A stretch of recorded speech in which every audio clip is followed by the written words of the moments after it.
Hello and welcome to another HanDrinksSolo Wine info video, and today we are talking about the Samesyn Syrah 2022 vintage, which is made with fruit from Lomont Estate down in the Agulhas wine triangle. Of course, the Agulhas wine triangle is not only the southernmost region in all of the South African winelands, but it is in fact the southernmost region on the entire continent of Africa. Given that Agulhas is about 220 kilometers southeast of Cape Town, it's not exactly high priority on every wine-loving tourist's travel plans. But fortunately for us all, as the producers from the Agulhas wine triangle become more established, their wines are becoming more and more readily available. So a few of my favorites to look out for are Ghost Corner, Strandveld, and Trezan signature wines. Of course, if you want to play fast and loose with the geography of the Agulhas wine triangle, you can also go a little further inland, and it's well worth the trip to an estate called Syrah, made by the award-winning winemaker Syrah Bosman.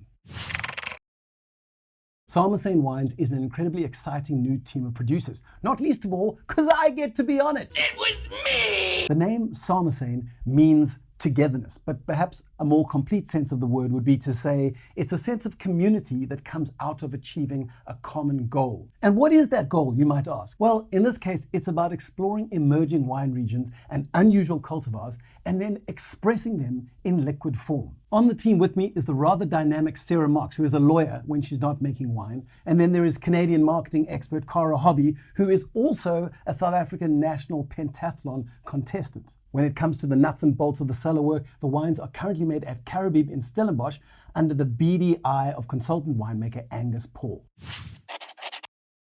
Let's get into the glass. Now, the Samesyn Syrah is essentially a reserve selection from the best barrels of 2022. The barrels that didn't make the cut were then blended away into other wine projects, leaving Samesyn to be a sort of standalone showpiece in the range. Now, when we give it a sniff, well, the nose really is quite extroverted. There's a lot of black fruit, even a hint of blue fruit going on. We've got blackberries and mulberries, and there's this lovely pronounced white pepper that runs through it all. And even a little hint of that slightly more savory black olive note that we often find on Agulhas Syrahs. And then floating above the riper black fruit, there is also a sense of perhaps some red fruit, a red cherry element definitely in there.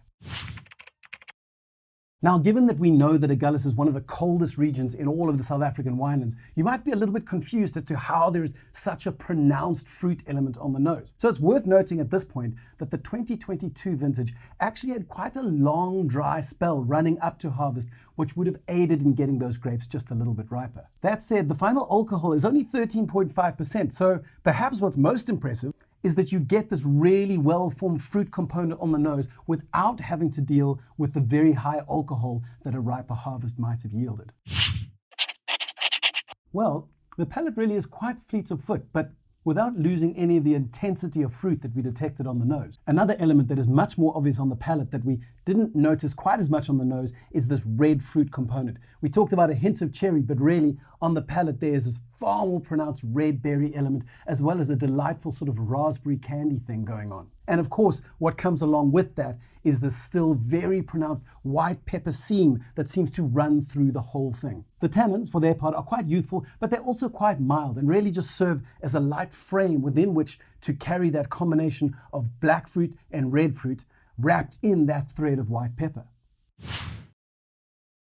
One thing that perhaps die-hard old-school Shiraz fans might miss is that overt oaky influence. So there's none of those chocolate notes or caramel or vanilla. And this is because in the making of the wine, the grapes were fermented in open-top polyprop fermenters. And after that, they were then matured in old oak barrels for about 10 months. Throughout the process, the oak contact was kept to a minimum.